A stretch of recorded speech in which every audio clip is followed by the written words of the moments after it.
Michael Patterson had been waking up with the same feeling for days, a hollow ache in his chest, as if something inside him had shut down without warning. For over 20 years, he'd dedicated his life to building Taste of America, the restaurant chain that had made him one of the most respected businessmen in the country. But lately, every visit he made to his own locations left him with a bitter taste. He saw spotless kitchens, perfect menus, well-trained staff, and yet none of it had soul. He wondered when his dream had become a cold machine of standards and metrics, when he'd stopped talking to the people who cooked, when he'd forgotten why he started. One afternoon, while watching from his office in downtown Chicago another report on cost reduction, he felt an impulse he couldn't ignore. He closed the folder, shut down his computer, and called Robert, his driver for the past 10 years. "I need you to get me a cleaning uniform," Michael said, not looking back. "And also a fake ID, name Tom Williams." Robert looked at him as if he'd heard wrong. "Excuse me, boss? I'm going to work nights at the Lincoln Park location. Nobody can know. Absolutely nobody." And so, for the first time in many years, Michael made a decision that didn't go through meetings, consultants, or signatures. A decision guided by his heart. The Lincoln Park location had always been his pride, elegant, modern, frequented by politicians, celebrities, and business executives. It was the impeccable mirror of his success. But what Michael was looking for wasn't glamour, it was truth. The first night he entered wearing the grey cleaning uniform, he felt a mix of nerves and freedom. The night manager greeted him with indifference. The staff barely glanced his way. Nobody imagined that this dark-haired man with short hair and tired eyes was the founder of the restaurant. Perfect, Michael thought. This is where it all begins. He started sweeping hallways, cleaning bathrooms, and picking up forgotten plates. At first, he did it clumsily. He'd gone decades without doing physical work. However, as the nights went on, his hands remembered movements he thought he'd lost. This was the kind of work he'd done as a boy with his mother to survive when they lived in a small apartment in the South Side. As he cleaned, he also listened. He heard conversations, complaints, muted laughter, frustrations. He discovered that several employees worked exhausting shifts. Others complained about a rigid manager who imposed rules without listening to anyone.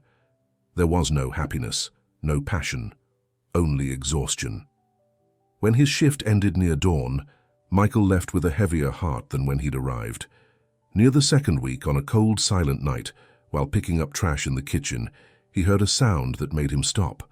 At first he thought he'd imagined the rhythmic thud of a knife hitting a wooden cutting board, but it continued, constant, delicate, like a deep breath made with steel.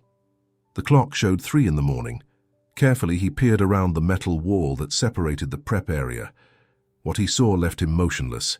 A young man, he couldn't be more than 25, was working alone with the burners on. He had black hair pulled back, tan skin and focused eyes, as if the entire world depended on that instant. He moved the knife with a precision Michael hadn't seen in decades. On one tray lay perfectly cut zucchini, on another cleaned poblano peppers, glistening without a single stem. On the grill, a bell pepper roasted slowly, darkening evenly. The young man turned it with a patience that seemed almost like a prayer. Michael felt something unexpected, nostalgia. This was cooking with love, with intention, with deep respect for traditional American comfort food that he'd sworn to honor when he started his company. Why was this kid cooking in secret? What was he doing here at this hour? The young man didn't notice the man hidden behind the cleaning cart.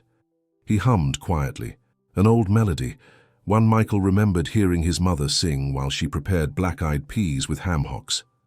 For an instant, Michael wanted to approach and ask his name, but he didn't. Something inside him asked him to observe first, to understand before intervening, so he remained in the shadows while the young man finished preparing 3 containers of food. He carefully arranged them inside a worn backpack, cleaned all traces of his presence, and left through the service door. Michael felt his heart race. Something was happening, something important, something he needed to know. That night, as he left the restaurant, Michael found Robert waiting for him near the corner, as always. "Follow him," he ordered. discreetly pointing to the young man walking down the street with his backpack. "Don't get too close." The driver nodded and started the engine. Michael sank into the back seat with a premonition that made his skin crawl. For almost half an hour they drove through silent early morning avenues. Arriving in Englewood, Robert stopped the car in front of a small building painted in faded colors. "I think this is it," he said. Michael watched. The young man entered through a side door where an old sign read, "Hope Community Kitchen." A dim light turned on inside. Carlos, he still didn't know his name but soon would, began placing the meals he'd prepared on a table. An older woman who seemed to run the kitchen greeted him warmly. Carlos smiled, as if he could finally breathe. Minutes later, 3 homeless people arrived. Carlos offered each one a plate, unhurried, unashamed, without judgment. He sat with them. He talked. He listened. He laughed. It wasn't charity. It was humanity. Michael felt a blow to his chest. He remembered entire nights accompanying his mother in public hospitals, when she'd share her own food with strangers who were suffering more than they were. He remembered the phrase she repeated, "Hunger hurts different when you know there's nothing else at home." He stayed there, watching from the car, not daring to get out. Something was breaking inside him. Something was being revealed. The following nights, Michael kept observing the young man. Sometimes from the kitchen, other times from a distance. He discovered that the kid arrived every day at the same time, 3 in the morning. He cooked in silence and left before the first manager arrived.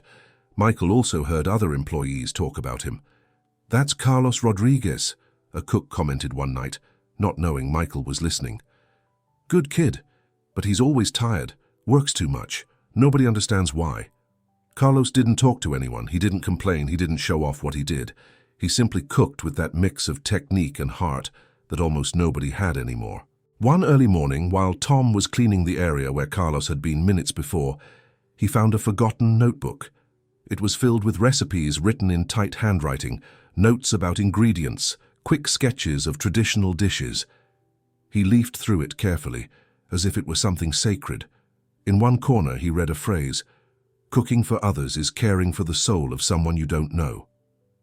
Michael closed the notebook, moved. That thought was pure, authentic. It was exactly what Taste of America had lost. That night when Carlos returned to get the notebook, Michael watched from a corner. The young man took it in his hands with an almost childlike tenderness. He hugged it to his chest, as if it were a treasure. Michael understood that this book told a story he needed to know. On the 7th night, while watching the young man wash his utensils, Michael finally accepted the truth. This kid was hiding something big, something that explained why he sacrificed his rest, his time, his energy, why he cooked as if each dish were an act of desperate love.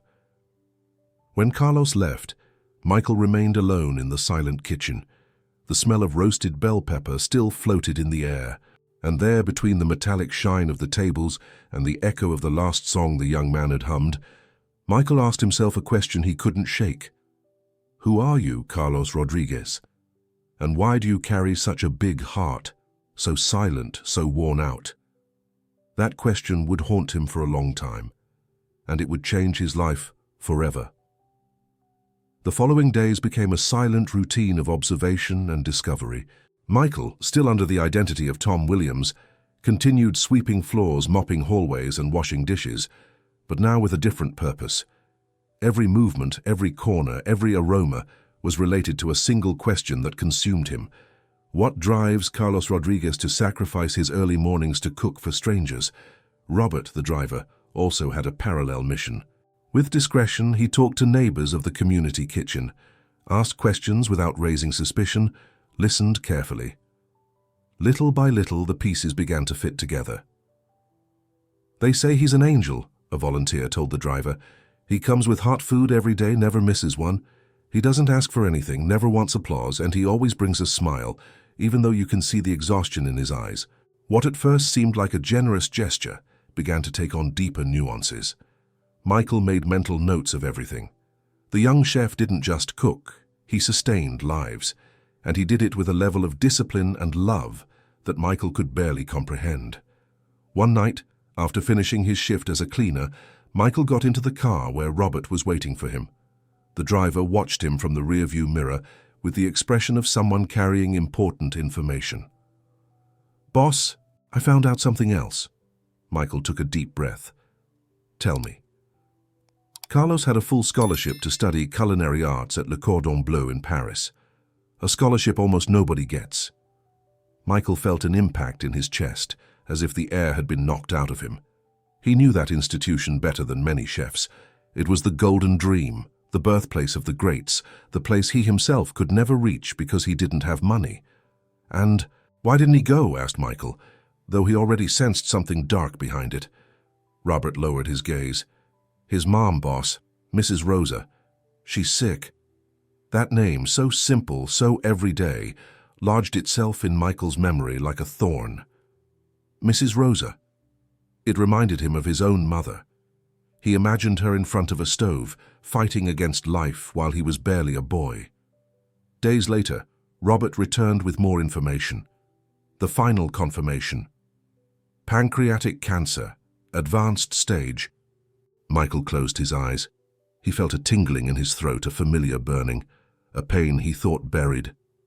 Carlos pays for everything. Medicine, tests, treatments. The lady needs constant care.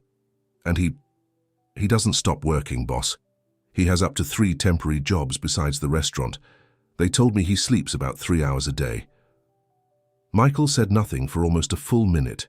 He just breathed slowly, controlling the trembling in his hands. He remembered the days when he accompanied his mother to public hospitals, where they told them there were no beds, no medicine, no time for them. He remembered the nights when she couldn't breathe from pain, and he, a helpless teenager, could only hold her hand. When she died, he promised himself he'd never be poor again. But he also promised himself he'd never forget what it feels like to be alone. And now, without wanting to, he saw in Carlos his own reflection from decades ago. That revelation hit him head-on. It left him awake for hours, even after arriving home. The image of Carlos cutting vegetables with painful concentration wouldn't leave him. Now he understood. The young man didn't cook as a hobby. He cooked out of necessity. He cooked because it was the only thing he controlled in a life crumbling between his fingers. The following nights, Michael began helping him in silence.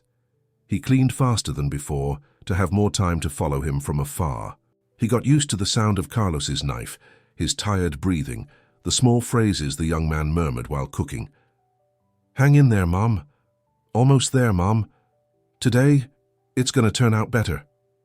Those words broke something inside Michael every time he heard them.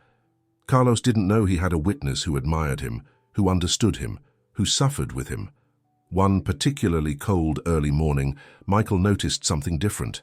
Carlos entered stumbling, as if every step hurt. He lifted the backpack with effort and let it fall on a table. He brought a hand to his forehead, breathing heavily.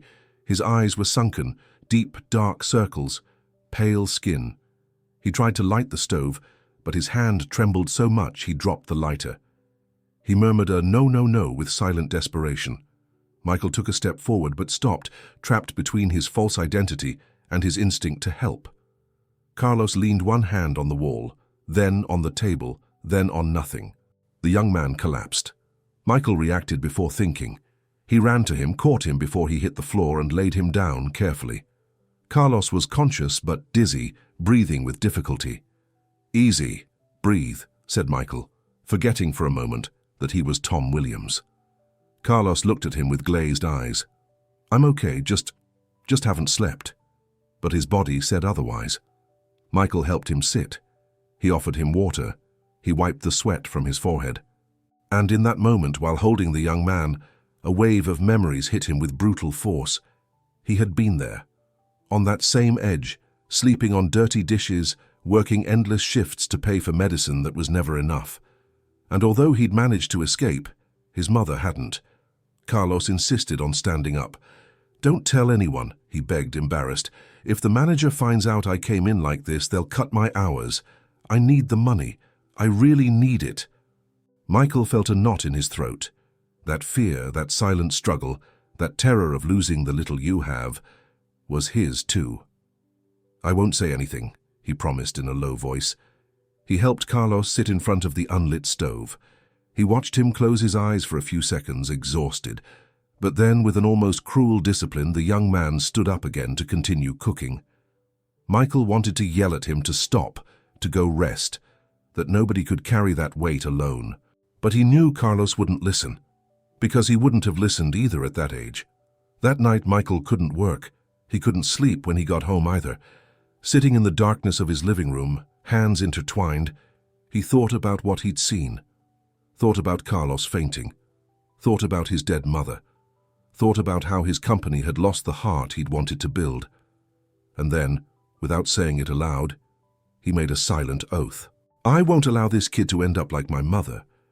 I won't allow his story to be the same as mine, not while I can do something. His inner voice was firm, determined, final. It was the beginning of a change that would transform not only Carlos's destiny, but also the complete direction of Taste of America. Michael Patterson, the man who had everything, had found the son who doesn't break, and now he had a mission: protect him, save Mrs. Rosa, and give back the soul to his company. Michael Patterson had never been an impulsive man, but since he discovered the truth about Carlos and his mother, something inside him changed. His mind, which used to live in numbers and strategies, was now populated by human questions, urgent, painful ones. How to help without revealing himself, how to support without destroying the young man's dignity, how to confront the monster his company had become without anyone seeing it coming. With the gray cleaning uniform, he continued entering the Lincoln Park location every night, but now he had two parallel lives. At night he was Tom Williams, the man who swept floors. During the day he was Michael Patterson, the multimillionaire who used every free minute to search for medical specialists, research experimental treatments, and talk to doctors at private hospitals. On one occasion, he even traveled discreetly to Boston to consult with a renowned oncologist. Nobody knew the reason. Nobody imagined that the most powerful man in the business group spent hours reviewing medical records that weren't his. Meanwhile, inside the restaurant, the reality was increasingly suffocating. Michael saw shifts that exceeded the legal limit, employees eating standing next to trash bins because they didn't have time to sit, managers focused on goals and metrics without a single word of encouragement.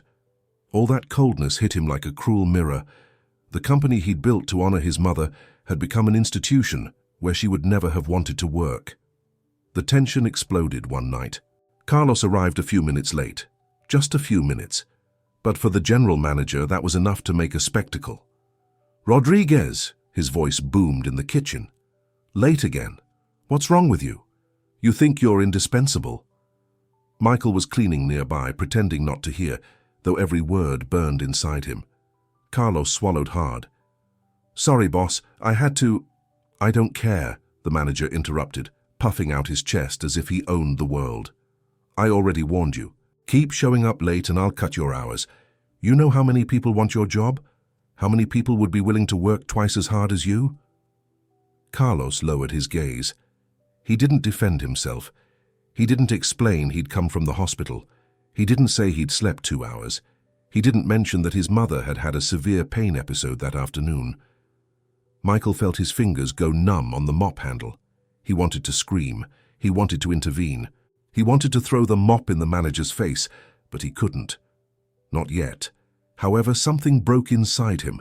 The decision was born in a single second, as clear as lightning illuminating the night. He could no longer keep hiding. That same night, while the manager left proudly for having imposed discipline, Michael stayed watching Carlos, who washed his hands with slow, defeated movements. A dark emptiness surrounded the young man, as if his body were there but his soul hung by a fragile thread. Michael couldn't take it anymore. It was time. Hours later, when the location was closed and only the dim light of emergency lamps remained, Michael approached Carlos. The young man was sitting on a bench, rubbing his face with both hands. He wasn't crying, but he breathed like someone carrying too much. Michael moved forward slowly, without his cleaning cart this time. "Carlos," he said with a soft voice. The young man looked up, surprised. "What happened, Mr. Tom?" Mr. Tom. That false name weighed more than ever. Michael knew the conversation would be difficult. He'd dealt with politicians, businessmen, investors, But he'd never felt as vulnerable as in that instant, facing a 24-year-old kid who had no idea who he was. Carlos frowned. "Everything okay? You need something?" Michael hesitated. How to start? How to tell the truth without breaking him further? "I need to talk to you," he answered. Carlos straightened his back, uncomfortable. "Look, Mr. Tom, I don't have money to lend you, okay? And I can't help with weird stuff. I've already got enough problems." Michael felt a direct blow to his chest. Life had treated this kid so hard that he thought everyone wanted something from him. "I don't want money, Carlos," said Michael with a firmer tone. "I want you to listen to me." Carlos clicked his tongue, frustrated. "Well, tell me quick, I gotta get to the hospital." There it was. The missing piece. The why of his urgency. The why of his dark circles. Michael breathed deeply. "My name isn't Tom." Carlos let out a tired laugh. "What do you mean it's not? Look, man, I'm not up for jokes." Michael put his hand in his pocket and took out his wallet. With trembling hands, he placed his real ID card in front of the young man. The name shone under the dim light of the kitchen. Michael Patterson, founder of Taste of America. Carlos froze. His breathing stopped completely. His eyes opened as if he'd seen a ghost. "No, it can't be," he whispered. Michael said nothing. He let the silence speak. Why are you here?" Carlos stammered, taking a step back. "Are you going to fire me? Was it for using the kitchen? I just wanted to help people. The young man's voice broke for the first time, not from fear of losing his job, but because he couldn't take it anymore. "No, Carlos," said Michael, moving closer. "You're not in trouble, and I'm not going to fire you." "Then, what do you want from me?" Michael breathed deeply. There was no turning back. "I've been watching you," he began, "not as a spy, as a human being. And I have to tell you something I haven't told anyone in many years. You reminded me who I was before I lost myself in ambition." Carlos blinked, confused. You're the most noble man I've seen in my entire company," Michael continued, his voice loaded with emotion. "You cook with heart, and you do it while carrying a burden many couldn't bear." Carlos didn't respond. He seemed not to have the strength even to react. "I know about Mrs. Rosa," Michael finally said. Carlos closed his eyes. 2 tears rolled without resistance. Who told you?" he asked with a broken voice. "Life," Michael answered. "Life showed me what I needed to see. And I'm going to tell you directly, so there's no doubt. I'm going to pay for all your mother's medical treatments. All of them, Carlos. Starting tomorrow." The young man brought both hands to his mouth, as if trying to contain a cry he'd been holding back for years. "No, it can't be. You don't know me." "I know you better than you think," Michael whispered, and for the first time his voice broke. "Because I was you, Carlos. I also lost my mother for lack of money. And I won't allow history to repeat itself with you." Carlos couldn't hold back anymore.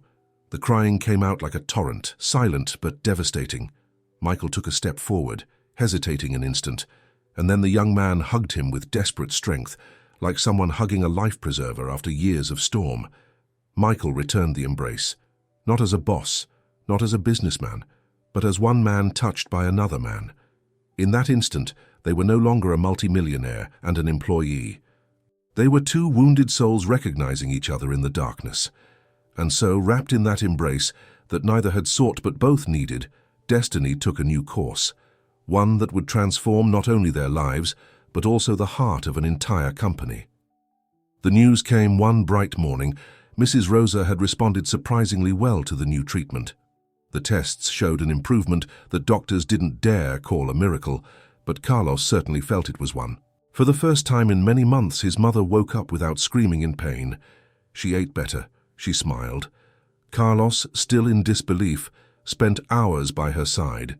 He no longer had to run between 3 jobs, nor sacrifice his body to support her. Michael had taken the commitment with absolute seriousness. Every medical bill, every transport, every medication, everything was covered. Carlos only had to accompany her. Be present. Be a son. That change began to reflect in his face. The dark circles faded, his back straightened, his gaze shone again.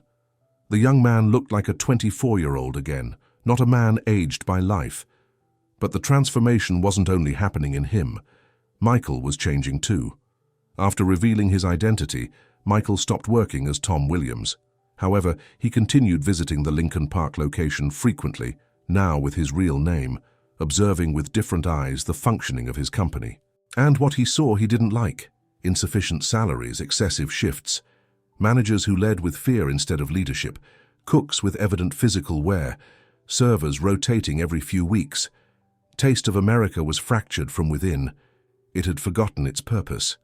One afternoon, sitting in the boardroom facing his executive board, Michael spoke with a firmness nobody had seen in him before.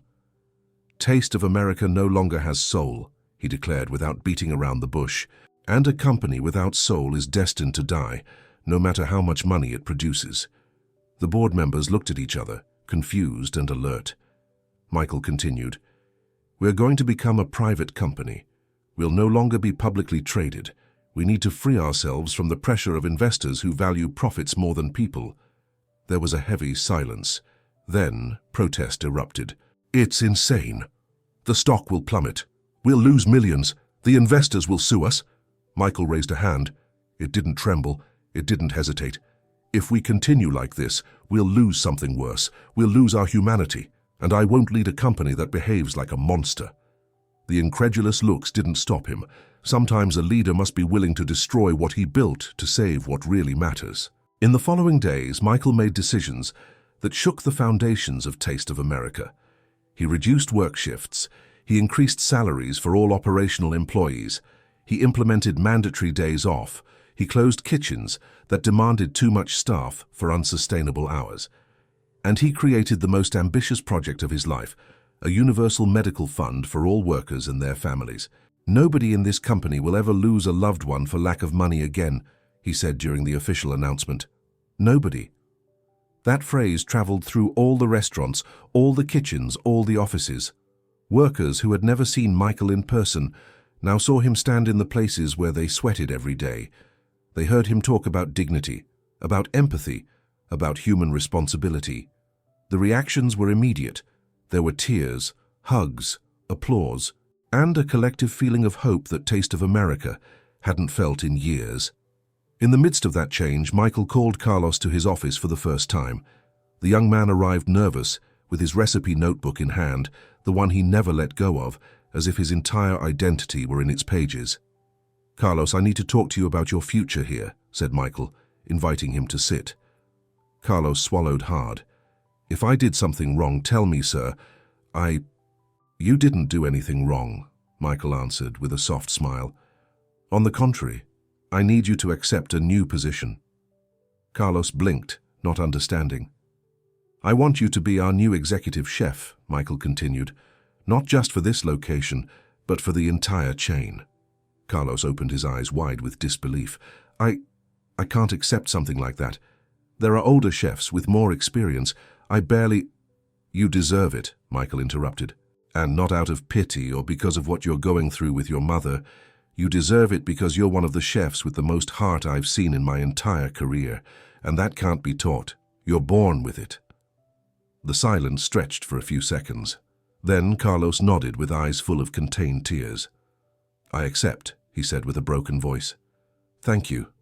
Really." Carlos's promotion marked a new era within the company. For the first time in years, the cooks started smiling while they worked. The employees felt heard. The managers understood that leadership is earned, not imposed. The customers perceived an inexplicable change in the atmosphere. The dishes tasted better, the service was warmer, the restaurants had life. And so was born the most beloved project of all of Taste of America, the Kitchen of the Heart. The idea was Carlos's, inspired by his early mornings in Englewood. "With so many ingredients that go to waste every day," he explained to Michael, "we could feed thousands of families, not just a few. Dignified food, well prepared, with technique, with care, not leftovers, not scraps, real food." Michael listened to him like someone hearing a revelation. He authorized the project without hesitation. Soon, central kitchens and entire locations began functioning as humanitarian production centers. The restaurants that were once symbols of luxury now became engines of solidarity. The initiative grew so fast that national media started covering it. The Kitchen of the Heart became a movement that inspired other chains, organizations, volunteers.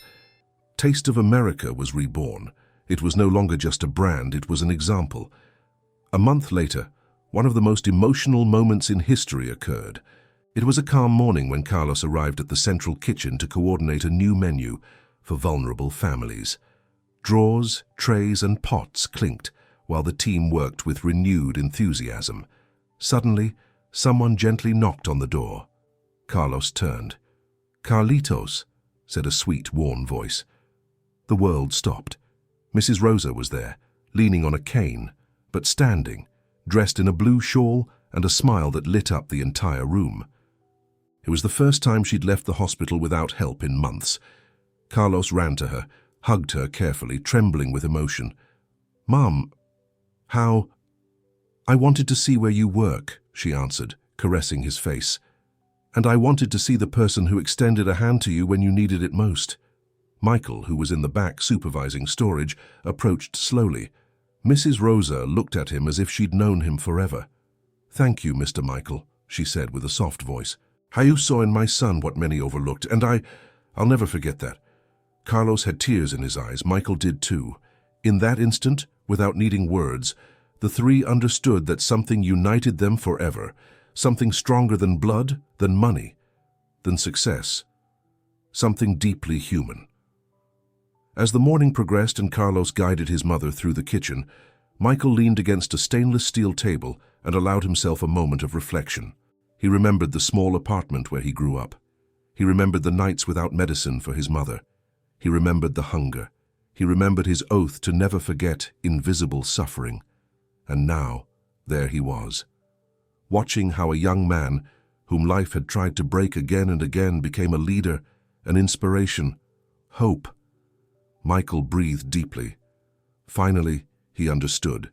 True wealth was never in the money. It was in touching lives, in transforming silent stories, in healing pain that nobody else saw, in planting humanity where there had been hardness before.